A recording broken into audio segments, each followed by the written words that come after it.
Hi, Grandma here. I'm reading Cheaper by the Dozen. And I read the first half of the chapter 17, Four Wheels, No Brakes,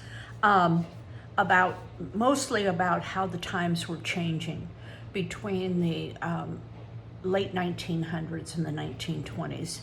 The early 1900s and the early 1920s.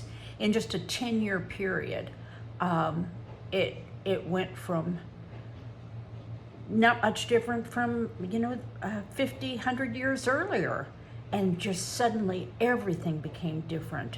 They're driving cars, they're getting electricity, they're listening to the radio, they have records and listen to the Victrola, and the girls' clothes and style is definitely changing. The 5 Gilbert girls now have bobbed hair, which bobbed hair is about like my hair. Having capitulated on the hair question, Dad put up an even sterner resistance against any future changes in dress. But Anne and Ernestine broke him down little at a time. Anne got a job in the high school cafeteria, saved her money, and bought silk stockings, 2 short dresses, and 4 flimsy pieces of underwear known as teddies. These she unwrapped with some ceremony in the living room. "I don't want to be a sneak," she said, "so I'm going to show these to everyone right now. If you won't let me wear them at home, I'll change into them on my way to school. I'm never going to wear long underwear again." By the way, this is not anything new where girls in particularly walk out of the house wearing one outfit and arrive at school wearing something totally different. Anyway, "Oh, no, you don't," Dad shouted. "Take those things back to the store. It embarrasses me to look at them, and I won't have them in my house." He picked up a teddy, held the top of it against his shoulder. It hung down to his belt. "You mean that's all the underwear women wear nowadays?" he asked incredulously. "When I think of, well, never mind that. No wonder you read about all these crimes and love nests like that New Brunswick preacher and the choir singer. Well, you take the whole business right back to the store." "No," Anne insisted. "I bought these clothes with my own money and I'm going to wear them. I'm not going to be the only one in the class with long underwear and a flap in the back. That is disgusting." "It's not so disgusting as having no back to the underwear to sew a flap on," said Dad. "I just can't believe that everybody in your class wears those teddies or bear teddies things. There must be some sane parents besides your mother and me." He shook his head, but he was weakening. "I don't see why you object to teddies," Anne said. "They don't show, you know." "Of course they don't show. That's just the trouble. It's what does show I'm talking about." "There's only one other girl in the high school besides Anne and me who doesn't wear teddies," Ernestine put in. "If you don't believe us, come to school and see for yourself." "That won't be necessary," Dad blushed. "I'm willing to take your word for it." "I should say not," said Mother. "Aside from the possibility of being arrested for indecent exposure every time they crossed their legs or stood in a breeze," Dad muttered, "I think I'll die of pneumonia." "Well, I'm glad there's one other sensible girl in school besides the 2 of you," Mother said, clutching at a straw. "She sounds like a nice girl. Do I know her?" "I don't believe so," Ernestine whispered. "She doesn't even wear a teddy. And if you don't believe me—" "I know," Dad blushed again, "and it still won't be necessary." He picked up one of the stockings, slipped his hand into it. "You might as well go bare-legged.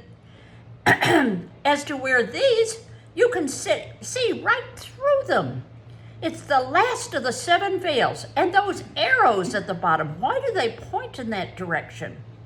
"Those aren't arrows, Daddy," Anne said. "They're clocks, and it seems to me that you're going out of your way to find fault with them." "Well, why couldn't the hands of the clock have stopped at 3:15 or 5:25 instead of 6 o'clock?" Be sensible, Daddy, Anne begged. You don't want us to grow up to be wallflowers, do you? I'd a lot rather raise wallflowers than clinging vines or worse. The next thing I know, you'll be wanting to paint. Now, and when I first read that, I thought, well, what's wrong with painting? But that's what they called putting on makeup. Okay. Everybody uses makeup nowadays, Ern said. They don't call it painting anymore. I don't care what they call it, Dad roared. I'll have no painted women in the house. Get that straight. The bare teddies and 6 o'clock stockings are all right, I guess, but no painting. Do you understand? Yes, Daddy. And no high heels or pointed toes. I'm not going to have a lot of doctor's bills because of foot trouble. Well, as a teacher, I can tell you exactly what happens when parents say they can't wear makeup. They put it on at school. Anyway, let's continue and see if Anne and Ernestine have thought of that. Anne and Ernestine decided that half a loaf was better than none, and that they'd better wait until Dad got used to the silk stockings and short skirts before they pressed the makeup and shoe question. But it turned out that Dad had given all the ground he intended to, and the girls found Mother a weak reed on which to lean. Neither my sisters nor I ever used face powder, Mother told Anne and Ernestine when they asked her to intervene in their behalf. Frankly, girls, I consider it non-essential. Don't tell me you'd rather see a nose full of freckles, which I have no problems with. At least that looks natural, and when it comes to the matter of high heels, I don't see how your father could expect to travel around the world, talk about eliminating fatigue, while you girls are fatiguing yourself with high heel shoes. Dad kept a sharp lookout for surreptitious painting and was especially suspicious whenever one of the girls looked particularly pretty. What's got into you tonight? He'd ask, sniffing the air for traces of powder or perfume. Ernestine, after playing outside most of the afternoon, came to supper one evening with flushed cheeks. Come over here, young lady, Dad yelled. I warned you about painting. Let me take a look at you. I declare you girls pay no more attention to me than if I were a cigar store Indian. A man's got to wear grease in his hair and gray flannel trousers to get any attention in this house nowadays. I haven't got any makeup, Dad. You haven't? Eh? Don't think you can fool me. And don't think I'm fooling you when I tell you you've just about painted your way into a convent. The one with the 12-foot wall or the one with the 10-foot wall? Ern asked. Oh, don't be impudent. He pulled out a handkerchief, held a corner of it out to Ern. Spit on that. He took the wet part of the handkerchief, rubbed her cheeks, and examined it. Well, Ernestine, he said after a minute, I see that isn't rouge, and I apologize. But it might have been, and I won't have it. Do you hear? Dad prided himself on being able to smell perfume as soon as he walked into a room, and on being able to pick the offender out in a crowd. Ernestine, are you the one who we have to thank for that smell? He asked. Good Lord, it smells like a French garbage can. What smell, Daddy? By jingo, don't tell me you're indulging in perfume now. Well, why not, Daddy? Perfume isn't painting or makeup, and it smells so good.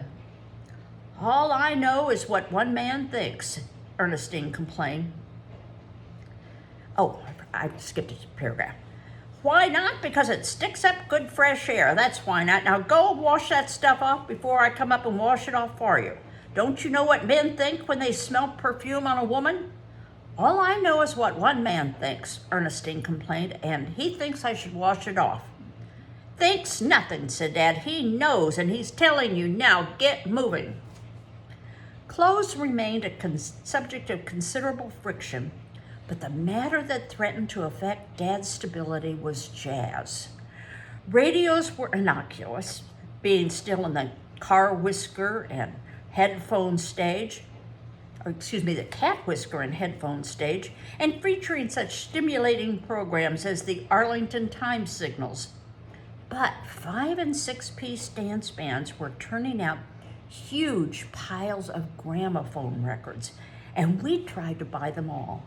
We already had an ample supply of gramophones because of the ones Dad had acquired for the language records, and we still weren't allowed to neglect our language lessons. But once we'd played the required quota of French, German, and Italian records, we switched to Stumbling, Limehouse Blues, Last Night on the Back Porch, Charlie My Boy, I'm Forever Blowing Bubbles, and You've Got to See Mama Every Night or You Can't See Mama at All. Not only would we listen to them, we sang with them, imitated them, rolled back the rugs, and danced to them. Dad didn't particularly object to jazz music. He thought some of it was downright catchy, but he felt that we devoted far too much time to it, that the words were something more than suggestive, and that the kind of dancing that went with it might lead to serious consequences. As he walked from room to room in the house, jazz assailed him from phonograph after phonograph, and he sometimes threw up his hands in disgust.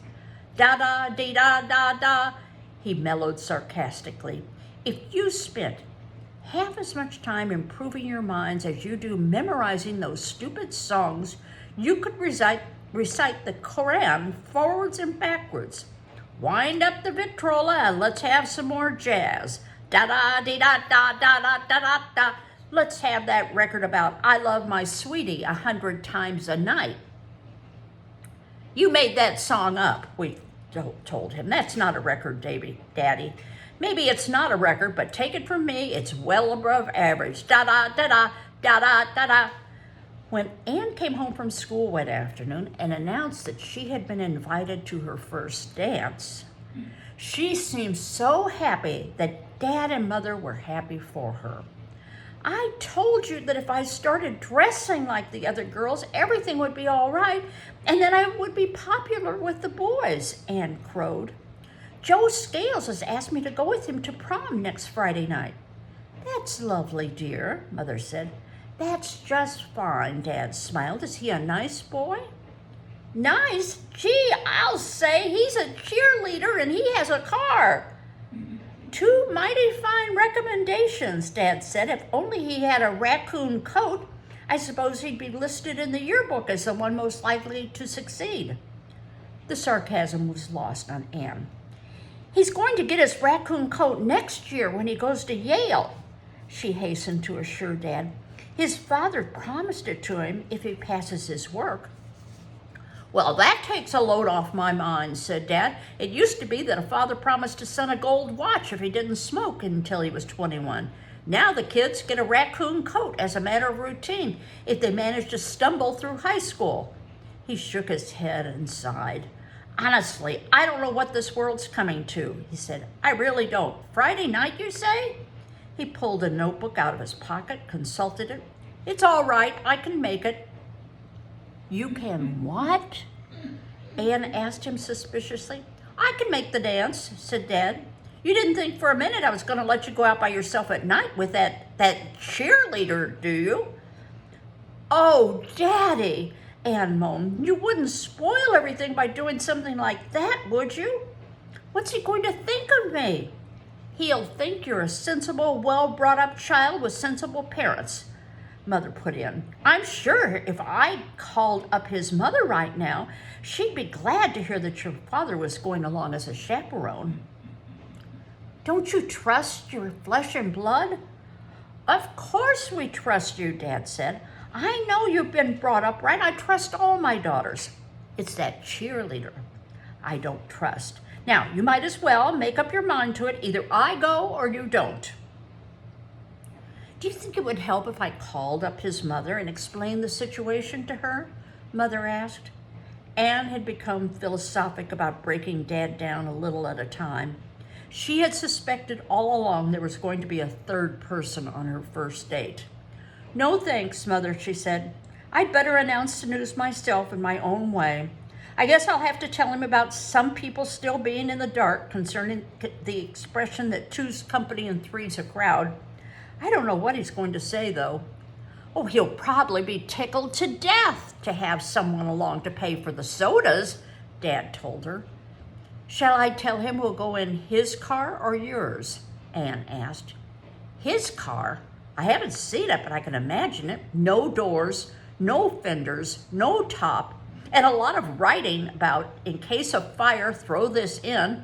I wouldn't be seen dead in it, even if the dance was a masquerade and I was going as a cheerleader. No, sir, we'll go in the foolish carriage. Sometimes, Anne said slowly, it's hard to be the oldest. When I think of Ernestine, Martha, Lillian, Jane, they won't have to go through any of this. I wonder if they'll take things for granted or whether they'll appreciate what I have suffered for them. On the night of Anne's first date, we stationed ourselves at strategic windows so we could watch Joe Scales arrive. It wasn't every day that a cheerleader came to call. As Dad had predicted, Anne's friend drove up to the house in an ancient Model T with writing on it. We could hear the car several blocks before it actually hove into sight, because it was equipped with an exhaust whistle that was allowed to function as a matter of routine. When the car proceeded at a moderate speed, which was hardly ever, the whistle sounded no worse than a hellish roar. But when young Mr. Scales stepped on the gas, the roar became high-pitched, deafening, and insane. As the Model T bumped down Eagle Rock Way, heads popped out of the windows of neighboring houses, dogs raced into the woods with their tails between their legs, and babies started to scream. The exhaust whistle, coupled with the natural engine noises, precluded the necessity of Mr. Scales giving any further notice about the car's arrival at its destination. But etiquette of the day was rigid, and he followed it to the letter. First, he turned off the engine, which automatically and mercifully silenced the whistle. Then, while lounging in the driver's seat, he tooted and retooted the horn until Anne finally came to the door. "Come on in, Joe," Anne called. "Okay, baby, is your pop ready?" Dad was peeking at the arrival from behind a curtain in his office. "If he pops me, I'll pop him," Dad whispered to Mother. "My God, Lily, great Caesar's ghost, come here and look at him. It's Joe College in the flesh." And he just about comes up to Anne's shoulders. Anne Chic was wearing a black and orange striped blazer, gray Oxford bags, a bow tie on an elastic band, and a brown triangular pork pie hat pinched into a bowsprit in the front. That means it was pinched here in the front. "You and I are going to the dance," Joe shouted to Anne, "and so's your old man." "Get it? So's your old man." "Of course she gets it, wise guy," Dad grumbled for Mother's benefit. "What do you think she is, a moron? And let me hear you refer to me tonight as the old man, and you'll get it too, I promise you." "Hush," Mother warned, coming over to peek at the curtain. "He'll hear you. Actually, he's kind of cute in a sort of a vest pocket way."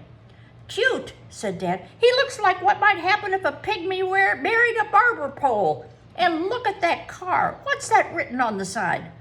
"Jump in, sardine. Here's your tin." "Well, don't worry about the car," Mother told him. "You'll be riding in yours, not that contraption." "Thank the Lord for small favors. You stall him and Anne off until I can get to the side curtains put up. I'm not going to drive through town with that blazer showing. Someone might think he was one of our kids." Dad disappeared in the direction of the barn, and Mother went into the living room to meet the caller. As she entered, Joe was demonstrating to Frank and Bill how the bow tie worked. "It's a William Tell tie," he said, holding the bow away from his neck and allowing it to pop back into position. "You can pull the bow and it hits the apple." Both Frank and Bill were impressed. "You're the first cheerleader we ever saw up close," Frank said. "Gee." Joe was sitting down when he was introduced to Mother. Remembering his manners, he tipped his hat, unveiling for just a moment a patent leather hairdo parted in the middle. "Will you lead some cheers for us?" Bill begged. "We know them all. Anne and Ernestine taught them to us." Joe leaped to his feet. "Sure thing," he said. He cupped his hands over his mouth and shouted in an adolescent baritone that cracked and made Mother shudder. Let's have a hoorah-ray and a tiger for Montclair High. A hoorah-ray and a tiger. I want to hear you holler now. Ready?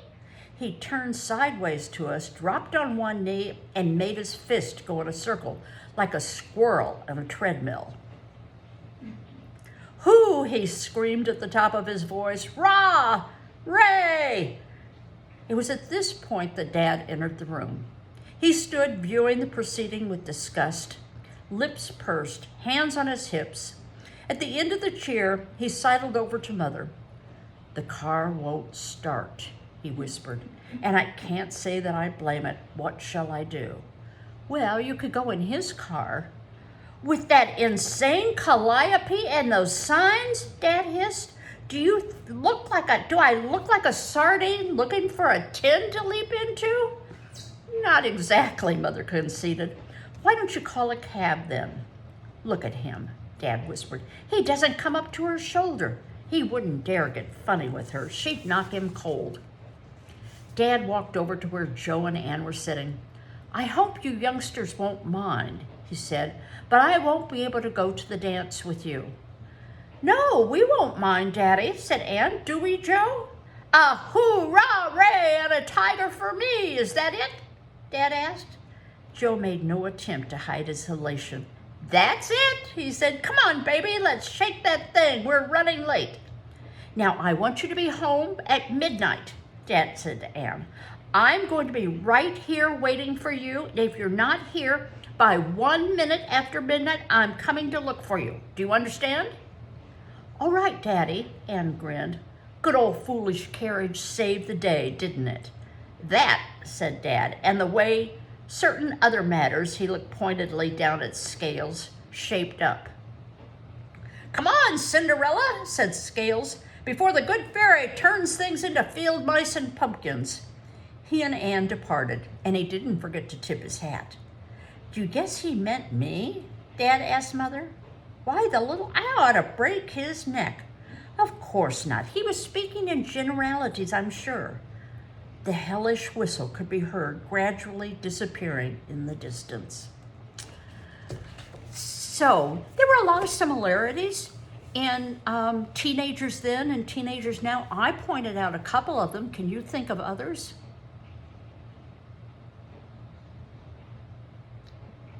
Would you let your parents go on your first date? Well, I'm sure it happens in some cultures, but not too much in the United States anymore. Anyway, hope you enjoyed that. Bye-bye.